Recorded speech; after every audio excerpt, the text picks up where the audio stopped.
Veritas, welcome to another Equipping Podcast. This is Jake. I'm here with a couple of our staff guys, Nathan and Richard, and we're going to talk about being an everyday missionary. It's part of our mission statement. We want to raise up mature disciples. We want to send out everyday missionaries, and we want to glorify God. And we want to take some time to say, what do we mean by everyday missionary? Before we jump into that, though, by the time you're listening to this, the Olympics are going to be over, but it's kind of right in the thick of it now. You guys been watching some Olympics? I have not. I'm sorry. That's very I've been trying to watch the Cubs, but they're not good, so I'm left alone. America's other team. I like it. Yeah, we've been watching a lot of Olympics, actually, which is so fun. I saw they have sailing as a sport in the Olympics. Yeah. Yeah. I flipped through like all the different sports they have, and I saw like 3-on-3 basketball, and it feels like the Olympics has turned into global intramurals. Wasn't it kind of always? I mean, they had when you get into 3-on-3 basketball, and but I love the obscure sports like handball and shooting. Like not just shooting, air rifle. That's right. It's like high-tech BB guns or something. And the gear that those guys are wearing, I turned it on. I was like, this looks like a joke because you've got like a technicolored leather vest on, but your rifle is like a tiny little air BB gun. You're very good at it. I just don't know how you like get into that sport. Oh, and you have air rifles and air handgun rifles. Different. Oh yeah. Yep. Badminton. Yep. I was the high school intramural badminton champion. No way. So I enjoy watching some badminton. That's amazing. And then probably the most impressive Olympic sport for me to watch is table tennis. Why is that? That is incredible. The speed. They're so fast and they get pretty pumped about every point. Everyone. I love actually like when you get to that level of like men's volleyball and those dudes are just ripping it on the court. That's impressive because a lot of those guys maybe did it in college and then went to Europe and played. Oh yeah, and it's just a different world. So it's kind of fun to watch them like slam the ball at each other. How good they are at what they do, like how fast somebody can swim in a swimming pool. It's amazing. There was one stand-up comedian, I don't remember who it was, but said we need like a test case or a sample, like a normal person, like put them in lane 5 and just like, just so they show like everybody, like, no, this is what a normal person does. Like, you got Bill in lane 5 and he's still swimming. He's coming from the Y last week and he's in. I got to say though, we saw equestrian on and that was the one sport where I'm like, really? Like, I know it's not easy to ride a horse, but at that point you're doing like horse dancing and stuff. You're really good at giving instructions to horses. Yep. I mean, I guess that takes practice. I mean, at what point are we going to have like NASCAR in the Olympics? There's a certain point where it's like, are you trying to tell me that NASCAR drivers aren't athletes? Is that what you're saying? They are. I just didn't think it should be in the Olympics. Yep. No, it is good. It is. It's been fun to watch the Olympics and see all that activity, and that's gonna watch this lead in. So we are called to bring the word of God, the gospel, to the nations. So you see the nations gathered in the Olympics, and part of our mission is to take the gospel to the ends of the earth. So let's talk about that. Let's talk about Jake. It was pretty slick. Sleek.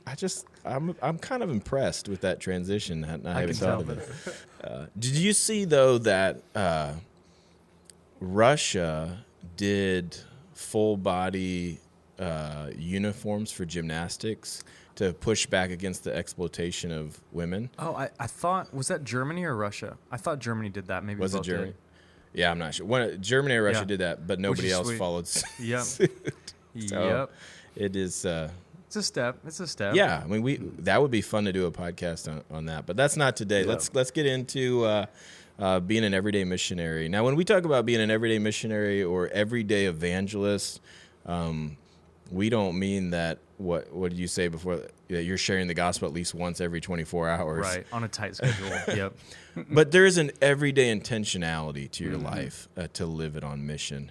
And when we think of mission, it could be filled in with acts of compassion, serving other people, and where those are a part of the Christian life to reflect the heart of Christ. Ultimately, we're talking about the mission of spreading the gospel and making disciples.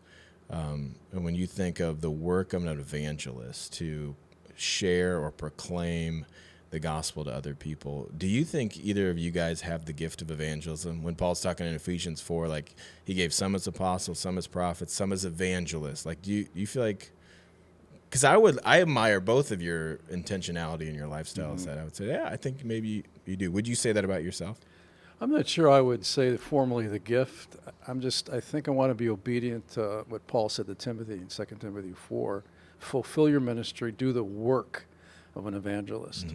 So I think it needs to be exampled by those in ministry, and especially those pastoring or leading or eldering. That is the work of ministry. And Paul reminded him, don't forget to do that and fulfill that. So it's obedience to that. Totally. Even if you don't have the gift, you don't get a pass. You don't have a pass. I mean, we're all called to do that. Yeah. But some people, it's like, you were just in an elevator for 3 flights and they're giving their life to Christ. Like, how did you do that? I don't think I have that gift. I think Richard is closer to that gift than I am, because it's just, I've admired, just stories even he's shared of, like, I went to this gas station and I know this person's name and I know their story and we talked about Jesus. And so, I'm trying to be more like Richard in that regard. So I don't think I have that gift, but I definitely something I want to keep growing into and being disciplined to learn about. So whether we feel like we have that gift or not, it is a call. We are to do the work of evangelists. We're ambassadors for Christ, called to implore others to be reconciled to God. And when you say we there, you're talking all of us as Christians, right? Not just us as staff people. Whatever. Just professional Christians. Only if you get paid to be a Christian. Yes, all of us, all in the body of Christ. We, if you're a follower of Jesus, you are an ambassador for Christ. You are called to be on mission. So it's not whether or not you're a missionary, it's whether you're a good one or not. So that's something we want to be a reality in our people, the disciples we make at Veritas. Like, when every time we close a service on Sunday, like, we're sending you out to live on mission in your workplace, in your neighborhood, at the store, coaching Little League, whatever that may be. And we don't want that just to be talk. We really believe that can be a reality. We want to equip people to do that. So let's talk a little bit about being an everyday missionary. How do you live your life with intentional missional purpose every day? What would that look like? I just try every place that I go to be thinking about that, about their soul. And it's easy to get caught up in going from errand to errand, appointment to appointment, stopping at the gas station just to fill your car up. We all do that. We all get caught up in that busyness. And just over there is learning to slow down and notice. We've talked about ambassador class, about really looking around you, assessing the scene, who's there, what kind of mood are they in, how can I engage that? It helps me to go back to the same places a lot. I get to know people better that way, like Casey's downtown or different places I like to go to, and I can call people by name. But I think the process is getting up in the morning and say, I got to think this way. And I don't always do that. Yeah. And we're all in the same boat on that. But we have to begin to think intentionally every day, who can I impact for the sake of the gospel? I was really helped when we visited friends in East Asia, Jake. We took a trip a couple years ago just to see some of the church planting work. And one of the things they talked about was telling the person you're meeting with that you're a Christian somehow within the first couple minutes of the conversation, because that already opens the door. And so for me, I've kind of got the easy out of, like, I work at a church. Hey, let's talk about it, And you can even tell if people are going to be open or closed to that conversation pretty quickly. I think for all of us, though, there are ways of talking about the things that we love, the things that we value, and dropping that we're followers of Jesus as a way that's not the same as sharing the gospel, but that at least creates a next step of a conversation. And again, sometimes you let someone know that you're a Christian and the conversation just shuts completely down. But that might be a rock in their shoe that when they're thinking about things later, they know they could talk to you about it. And so for me and Elena, taking walks around our neighborhood since we've had our daughter and just trying to actually, like, stop and say hi and meet the neighbors and chat a little bit. There's an old guy in our neighborhood who goes out and waters his lawn just in his underwear. And yep, I think he's at the point where he just doesn't care anymore. But the late blooming Olympics? Oh, man. I don't know if there's anything Olympic about that. But he called us over the other day. Like, we were walking by. He's like, hey, I want to show you something. And I'm going, oh no, I've seen enough already. But he's been working on this truck and just really loves this truck and wanted to show us what was going on with this truck and talk about where he was going to show the truck. And so he was deeply appreciative that we just looked at his truck with him. And like that just opens up some relationship even to talk a little bit more about more weighty things later. But he knows that I care enough to know about his truck. I don't know anything about trucks, but I know that he loves this truck, right? And so even those things, it was like, okay, we're on a walk, and I didn't have to go ask him what he cared about. He was looking for someone to talk to, and we just made ourselves available because we're not just there to go on a walk. We're there because of Jesus. So I hear you guys talking about simple intentionality. It doesn't seem complicated, but because it's simple intentionality, it's probably those little things that we often overlook. You mentioned our trip to Southeast Asia to visit some missionaries we support there that when you get on the ground and hang out with them, they're like, what do you do? It's like, oh, you meet people and share the gospel. What you do here is what we should be doing constantly there. And you see that in simple intentionality to make connections and relationships for the sake of sharing the gospel.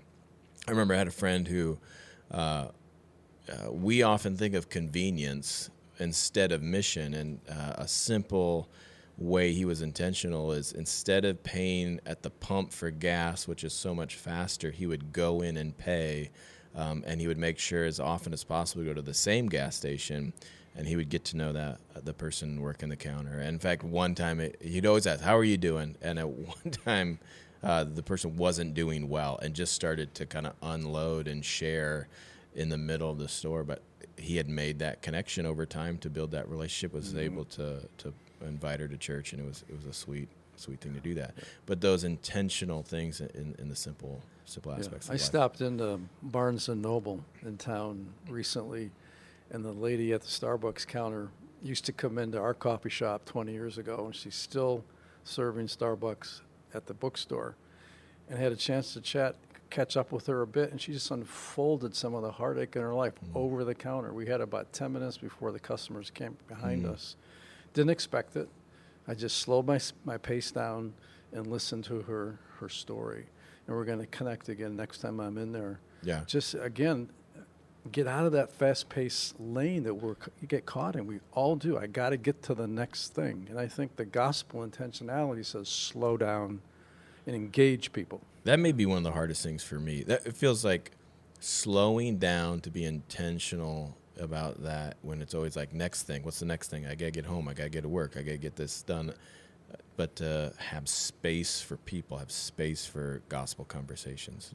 I'm like thinking, in life I've been thinking lately about how much I hate the idea of like, oh, I'm busy. Yeah, all of us are busy. But what am I really busy with if I'm not busy about the stuff that Jesus wants me to do? And so that doesn't mean I've got less important stuff in life, sure, but trying to find those places where it's like, hey, are my priorities really in line? Or am I actually cramming my life with too much stuff where I'm not able to be busy about the right stuff, about what Jesus has? And yeah, even at restaurants, particular restaurant I like to go to, and knew one of the servers pretty well and was trying to hang out with him and got his number, and he wouldn't hang out. Eventually kind of dipped, and that was okay. And then another server built a relationship with, and she had some health stuff going on. I said, hey, I'm a Christian. I'll be praying for that. And the next time I saw her, brought it up, and she just was really appreciative and thankful. And I haven't gotten to share the gospel yet, but that's some steps that we can build over time. So it doesn't have to be a like, all right, I'm going to share the gospel, better drop the gospel bomb, better make sure it happens. But even building up the courage kind of in hope and in faith as we build relationships and care about the person, you know, like the way that the gifts work. If I don't love this person, like 1 Corinthians 13 says, it's not going to be effective anyway. So if I want to be a good evangelist, quote unquote, helping Jesus help me love, or asking Jesus to help me love people is a big step towards it. Because if I really love them and care about them, I'm going to care about the most important things, their relationship with Jesus. Right. So let's back up and look at the task. We're called to make disciples. We're called to spread the gospel, to be ambassadors for Christ, to implore other people to be reconciled to God. Generally speaking, as the American church, how are we doing in that? Your assessment. Richard, you've seen the church longer than I have over here. What do you think? Yes, Richard, the over last the past 100 years. I see this. I think overall we're not doing well. I mean, it's a constant challenge, I think, to our brothers and sisters to say, I need to be intentional in this. I need to be obedient. And I think one of the understandings of the language in Matthew 28 in the Great Commission is as we are going. It's just not the going out, and that's true, but as we are going out on mission, that's the everyday aspect of what it is. And I think a lot of times we just simply are either disobedient or we forget the importance of having that mindset constantly.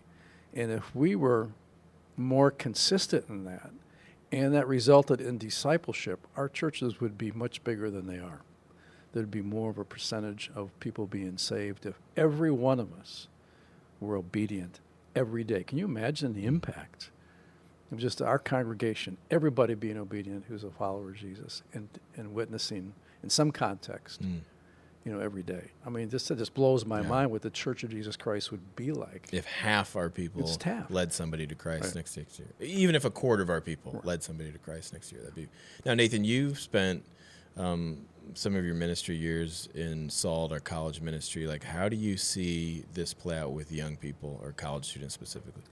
I'm hopeful and encouraged by the pace that the college students are setting because, man, some of their just joy in the new faith that they have overflows to other people. So, I mean, Salt Company has tons of stories of students coming to Christ because their peers have been really faithful, and there's a balance between this come and see and go and tell, where inviting someone to church or inviting them to Salt Company where they hear somebody stand up and share the gospel, but also going out and sharing.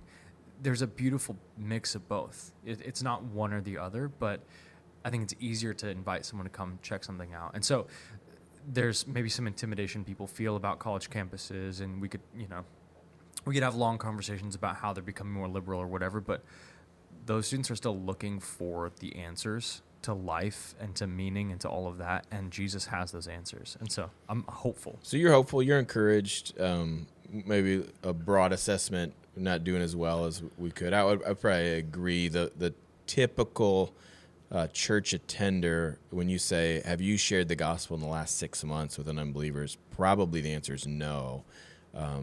Why do you think that is? I think we're distracted. I think there's enough stuff going on in our personal lives, but also sort of the headlines of what's going on in the world, that we can feel caught up in things and miss out on the everyday intention. So I think we could be so distracted with the social change or the political movements or the whatever stuff that's happening, but it's happening also far away, whatever, that we miss out what's happening in our neighborhood. And so it's easier to get caught up in policies about masks or the pandemic or whatever, and miss the fact that, I haven't talked to my neighbor about how they're doing and where so in they're a sense, going. we have our own mission instead of God's mission. Whatever Yep. I'm particularly passionate about in that moment is my mission. And I think that distraction leads to disobedience. We get so caught up in that pattern of distraction. We say, I'm too busy to do this. Back of our mind and our heart, though, say, I'm disobeying the gospel here. I need to be more intentional. And that's why we need the fellowship and the challenge and the example of the next generation. When you're in college, you're focused. You're intentional about the gospel. You're on fire for Christ. We lose that as we get older. And I think to see that energy and that context, we need, as older adults, to see that passion renewed by their example. I also think we can feel intimidated and underprepared. Mm-hmm. There can be the sense of like, man, what if someone asks me a question I don't know the answer to? And it's probably a lot easier to talk about politics or movies or sports, to be like, hey, let's talk about eternal matters that are controversial. Yeah. Mm-hmm. And again, that fear of, man, what if I don't know the right answer, can lead people to just not going there. And assuming the best, like absolutely assuming the best is like, man, I don't want to dishonor Jesus by seeming like an idiot, right? Okay, I get that. And the gospel is going to seem foolish unless God shows up. And so the goal is not to be, these kind of crazy, wild people that are saying nonsense stuff. But at the end of the day, my slick arguments, my neat package presentation isn't going to save a soul.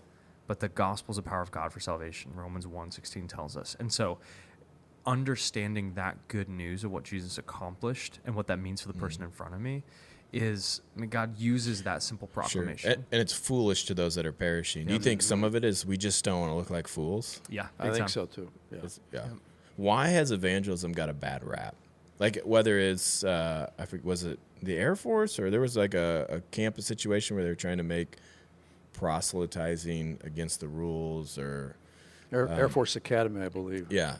Where there's just kind of a bad rap when it comes to evangelism, trying to impose your viewpoint on somebody else. But I mean, when we're called to be ambassadors of Christ, saying implore people to be reconciled to God, like, well, there is a sense of reality of like, yeah, I'm trying to get you to believe this, but that's frowned upon in our context. Why is that?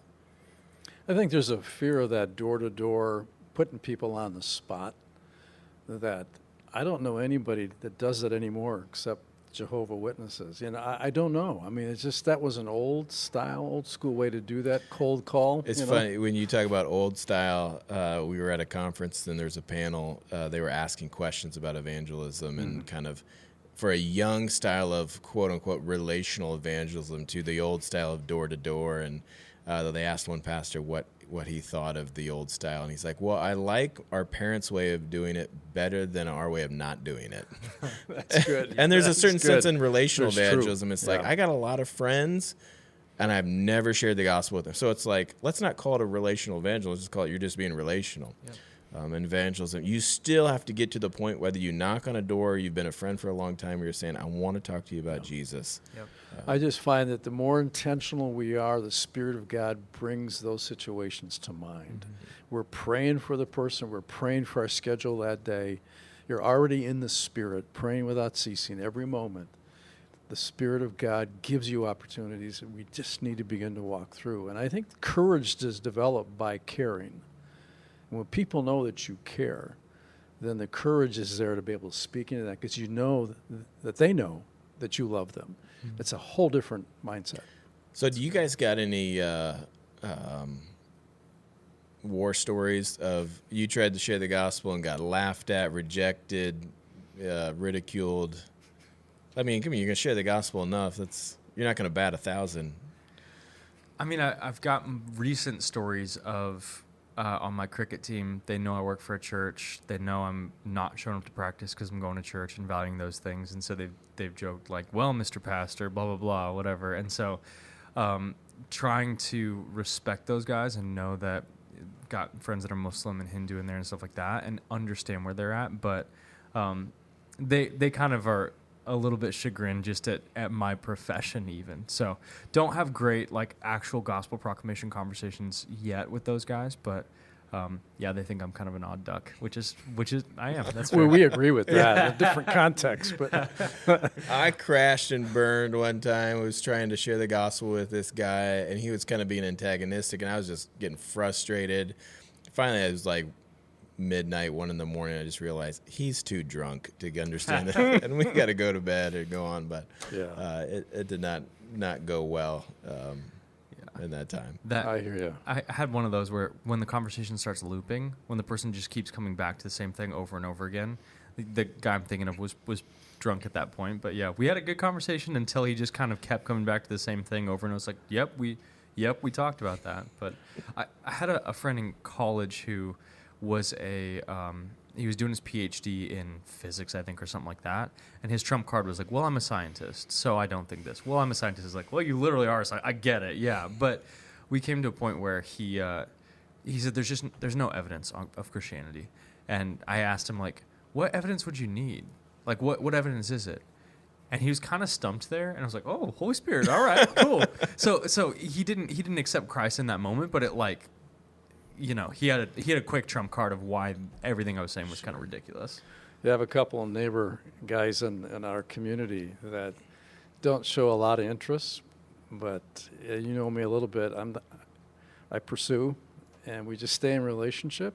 And the one guy even kind of mocks a little bit, tells his friend, "There comes the preacher," but there's respect there, you know, because there's a friendship.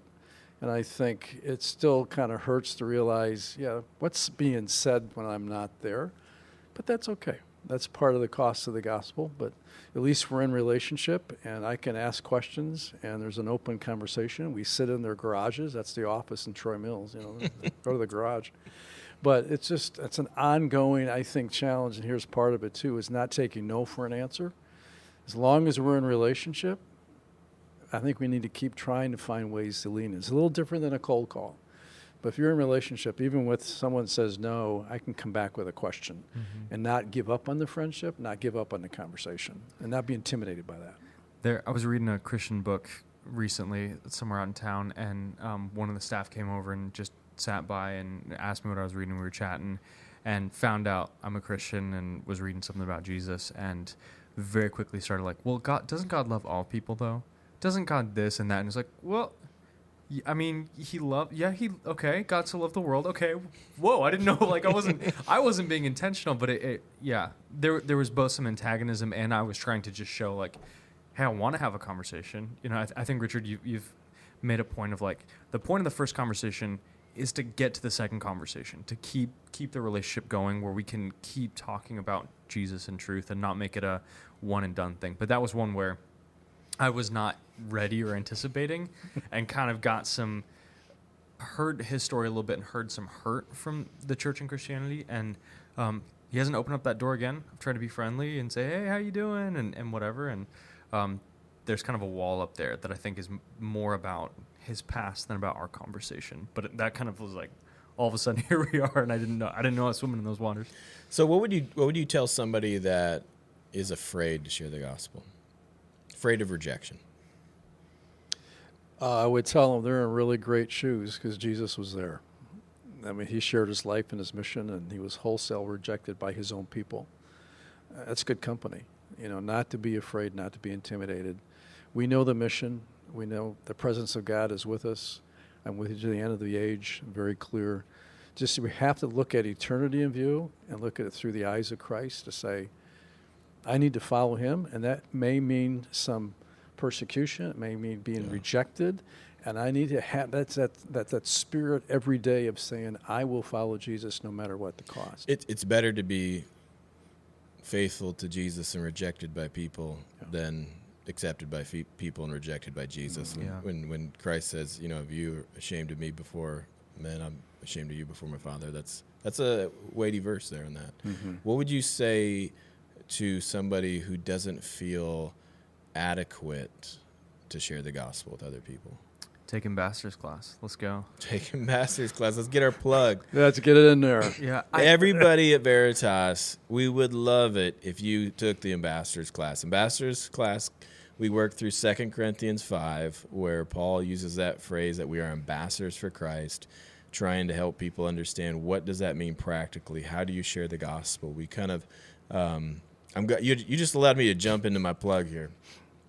So one of the things that we notice in the life of Jesus, and we get this from Paul Miller. Paul Miller wrote a book called A Loving Life. But when you look at the life of Jesus, there are three things that kind of consistently come up. He noticed people around him. When he noticed people around him, he had compassion on them, and then he did something about it. And if you look at the miracles of Jesus, it'll draw attention to his eyes. It's like Jesus saw the woman, and then it right after says he had compassion on her, and then he did something. That's a consistent pattern that we see. And we said we want to be people who notice, feel, and do. We want to notice people around us. We want to have compassion on their situation, and we want to have a display of gospel-reflecting love in their life. And that all sets up, notice, feel, and do sets up an opportunity to share. And that's, Jesus didn't come just to feed the hungry and heal the sick and meet physical needs. Those things validated who he was, and he was there to preach the kingdom of God and himself as the Savior. And we live like that because we want to preach the gospel to other people. So take ambassador's class, be equipped on how to tell your story, to live as an ambassador for Christ, and feel more confident doing that. So that's my plug. And hopefully in that, hopefully your average person at Veritas that takes that class isn't necessarily going to be like, oh, I never knew this, but more they're going to have some pieces put together of how God has already been preparing them to go share the gospel. Because again, sharing the gospel is not this specialized thing that you have to get an advanced degree to do. It's the main and plain thing of the overflow of what God has done in our lives. I agree. But Richard drops some mind-blowing bombs in that class. That's fair. You'll learn. I've never heard that before. This is life-changing. That's fair. You're going to have to do it. So if you feel inadequate to share the gospel, what do you tell that person? Man, I'd have some questions. One question would be, what do you feel inadequate in? Is it in your knowledge? Is it in your ability? Is it in your story? Is it in your presentation? Because a lot of those things come back to me, my power, my ability, my prep. And it's like, this is not about me at the end of the day. Now, granted, I want to be ready to give a defense of my faith for sure, but if I have my eyes on Jesus, it's a lot easier to share the gospel than if I have my eyes on me and how well I'm doing. And the relationships where I have the biggest miss or take the longest time to share the gospel is because I'm worried about me. But when I'm already ready to overflow with Jesus, who he is, what he's doing, it's easier to talk about him. Yeah. And I come back, even you cited earlier, Romans 1:16. Don't be ashamed of the gospel. It's the power of God. It's not your power. It's not in you don't articulate somebody into the kingdom of God. It's God uses your broken effort to do his miracles and to trust in that. And that's one thing we really work on in ambassador classes. What is your story? What has Christ done in your life? That should not be intimidating. Mm-hmm. The gospel is all about Jesus and what has he done for me? Can I share you how he's changed my life? That's the bottom line. Right. And I love that approach in that class. It reminds me of Peter and John in Acts 4 where they're like, hey, you need to stop talking about Jesus. And they're like, I can't help but talk about what I've seen and heard.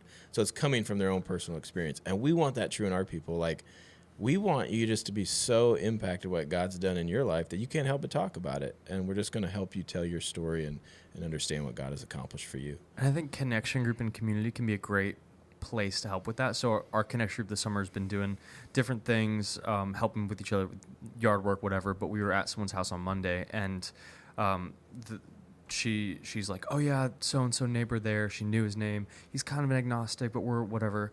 And she went over and had a conversation while we were working. Then I went over and met him and heard more about his life story and could name some facts about his life. But I have a face and a name to pray for him now. And I'm praying for the family that lives in the house right next to him that are already trying to be intentional. And so we get to be on each other's team with that. And so if you're afraid of sharing the gospel, get some more believers on your team who are praying for you, keeping you accountable, or could even be part of sharing the gospel. Like in college, we were talking earlier, but one of the sweet things was my friends and I would be intentional about the people we were pulling into our friend group and got to see people come to Christ because it wasn't, okay, I am going to go witness to this person, but we'd invite the person in to come and talk, and what we talked about was Jesus and what he's doing in our life, and it was awesome. Again, multiple people came to Christ because they got around us and we shared the gospel and shared our testimonies as a team, as a friend group. And people got to see what was happening in our lives as we were talking about it too. I go back to the Acts 17 and Paul in Athens I think the other thing that gives us confidence, we need to be aware of the issues of our day. We cannot be intimidated by that. What are people talking about at the workplace, in our neighborhood? We need to know those issues and know how to use those as a bridge to talk about the gospel. Yeah. Okay, one or two practical pieces of advice. If somebody's listening, say, I know I need to get better at this. I know I'm called to be an everyday missionary. I'm not doing it. What's one or two practical advice? Questions are often more powerful than statements, and especially questions that are about a definition, like what does the person mean by that thing, opens up ground for understanding. So this, especially when I was dealing with Muslim friends, we would talk about sin and talk about God and justice and all this stuff. And I realized when we talk about sin, we mean something different. And they kind of meant a mistake, and I meant offense against the holy God. And so they couldn't understand why you need a savior. And it took me going, hey, when I say sin, what do you mean by that? Or a lot of times if I'm meeting someone who'd say they're a Christian and say, hey, we talk about the gospel a lot. What is the gospel? And not to try to trap them or trick them, but just to understand where are you at so that I'm not making assumptions, but they can use their own words. And that opens up great conversation. So ask a lot of questions. You don't have to be the work for clarity. What about you, Richard? I think having a passion for the lost, see them as one heartbeat from hell. I mean, that's a reality apart from Jesus forever. If we have that sense in our spirit as we go out, these people are lost, and I need to love them. I need to give them the gospel so they can at least be responsive to the good news that it doesn't have to be that way. Jesus has saved them. Yeah. Back even to 2 Corinthians 5 from our ambassadors class, it's like the love of Christ compels us. The reason that we do this is because we're so blown away by the gospel that we got to share it. They're like, this is the greatest news in the world. Like God is not counting your sins against you anymore because of Christ. He's like that. It doesn't get any better than that. Like gospel to yourself so that you're able to enthusiastically preach it to other people. Right. You have any other tips for us, Jake? I would start praying for opportunities. I have found that is a prayer request God answers really faithfully. When you say, open my eyes to people, give me an opportunity to share the gospel with somebody. That is something that should be a part of our prayer life. To do that, I would say learning to be a listener, to be a better sharer of the gospel. Like, what's this person's worldview? What problems do they have in their life? What do they think the solutions are?